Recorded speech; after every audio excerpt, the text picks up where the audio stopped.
بنت محمد بھی چوری کے جرم کا ارتکاب کرتی تو میں اس کے بھی ہاتھ کٹوا دیتا۔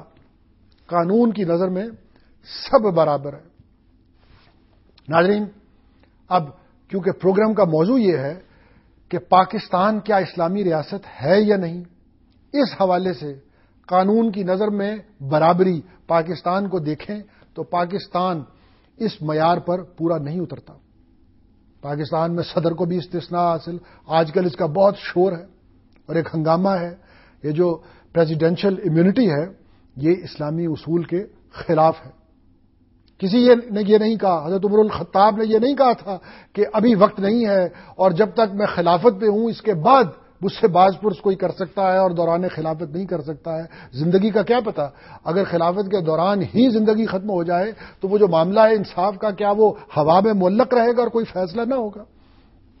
پاکستان میں قانون کی نظر میں برابری، پاکستان کی اگر ہم سزا یافتہ لوگوں کی کوئی فہرست دیکھیں اور پاکستان کے جیلوں میں اگر قید لوگوں کا کوئی ڈیٹا میسر آ سکے تو پتہ لگے کہ قیدیوں کی اور سزا یافتہ لوگوں کی اکثریت کا تعلق کس طبقے سے ہے، کس سوشل سٹیٹس کے لوگ ہیں، وہ ان کی معاشی حالت کیا ہے، وہ غریب لوگ ہیں، وہ بے وسیلہ لوگ ہیں، وہ اسی لیے اندر جیلوں میں پہنچ جاتے ہیں اور ان کو سزا سنا دی جاتی ہے۔ اور وہ لوگ جن کی پشت پناہی کرنے والے موجود ہوں، جن کے پاس وسائل ہوں، جن کے پاس دولت ہو، سزا یافتہ لوگوں کا اگر آپ اعداد و شمار اسٹیٹسٹکس اٹھا کے دیکھیں گے تو ان کی تعداد آٹے میں نمک کے برابر ملے گی۔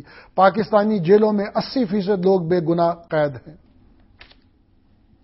دیت ادا کرنے کی سکت نہ رکھنے والی قیدی خواتین کو رہا کرنے کا حکم، یعنی ان کے پاس اتنے پیسے نہیں ہیں کہ دوسرا فریق دیت لینے پہ تیار ہے مگر وہ وسائل نہ ہونے کی وجہ سے دیت نہیں دے سکتے۔ Punjab government pays ₹23 million for prisoners release. یہ ہے پاکستان کا حال۔ پاکستان میں سفارش، اقربا نوازی، کنبہ پروری اور بڑے آدمیوں سے قانون کا تعرض نہ کرنا، یہ ہے معاملہ۔ ناظرین، عمال حکومت کا تقرر یعنی گورنمنٹ فنکشنریز، یہ بڑی اہم چیز ہے۔ حضرت ابوبکر رضی اللہ تعالیٰ عنہ کی ایک بات میرے ذہن میں آ گئی، ایک روایت، وہ یہ کہتے ہیں کہ میں نے حضور اقدس علیہ الصلوۃ والسلام کو خود یہ فرماتے سنا کہ کوئی حاکم امیر مقرر ہو اور پھر کسی کو استحقاق اور اہلیت کے بغیر کوئی عہدہ دے دے، اس پہ اللہ تعالیٰ کی لعنت ہو، اس کا کوئی عذر قبول نہ کیا جائے، اس کا فدیہ قبول نہ کیا جائے۔ اور ہم پاکستان میں عہدے کس طرح دیتے ہیں؟ پاکستان اب تک وہ ذات پات کے اور خاندانوں کے چکر سے نہیں نکل سکا۔ وہ کشمیری ہے، وہ آرائی ہے، وہ اردو سپیکنگ ہے، وہ سندھی ہے، ہم ابھی تک اس معاملے ہی میں پھنسے ہوئے ہیں اور ہم یہ کہتے ہیں کہ پاکستان ایک اسلامی ریاست ہے۔ احتساب، ناظرین، احتساب کے بغیر یہ جو گورنمنٹ فنکشنریز ہیں کبھی بھی ایک ریاست اسلامی ریاست نہیں کہلا سکتی ہے۔ آپ حضرت عمر کی مثال ہمارے سامنے موجود ہے، جب کسی کو مقرر کرتے تھے اس کے مال و اسباب کی ایک فہرست، بینک بیلنس کی، ایسٹس کی، لیکن پاکستان میں ناظرین معاملہ یہ ہے کہ چھوٹے چھوٹے یعنی درجے کے اعتبار سے چھوٹے چھوٹے سرکاری افسر، تھانے دار ہوں، تحصیلدار ہوں، ان کے کروڑوں روپے کے اثاثے ہیں۔ نائب تحصیلداروں کی لوٹ مار، کروڑوں کے اثاثے۔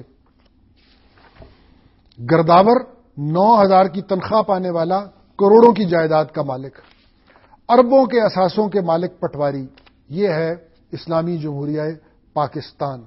ناظرین، یہ ہیں وہ چیزیں جو ٹکراتی ہیں اسلامی اصولوں سے۔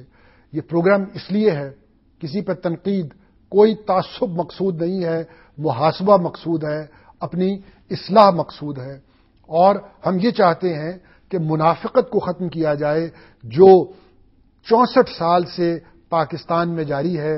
یہ منافقت سم قاتل ہے۔ صرف اسلامی جمہوریہ پاکستان نام رکھ دینے سے کوئی ریاست اسلامی نہیں ہوتی ہے، جیسے کسی بت کدے کی دیواروں پر حرم کا لفظ کندہ کر دینے سے وہ بت کدہ بیت اللہ نہیں بن سکتا ہے۔ وآخر دعوانا الحمد للہ رب العالمین، والصلاۃ والسلام علی سید المرسلین۔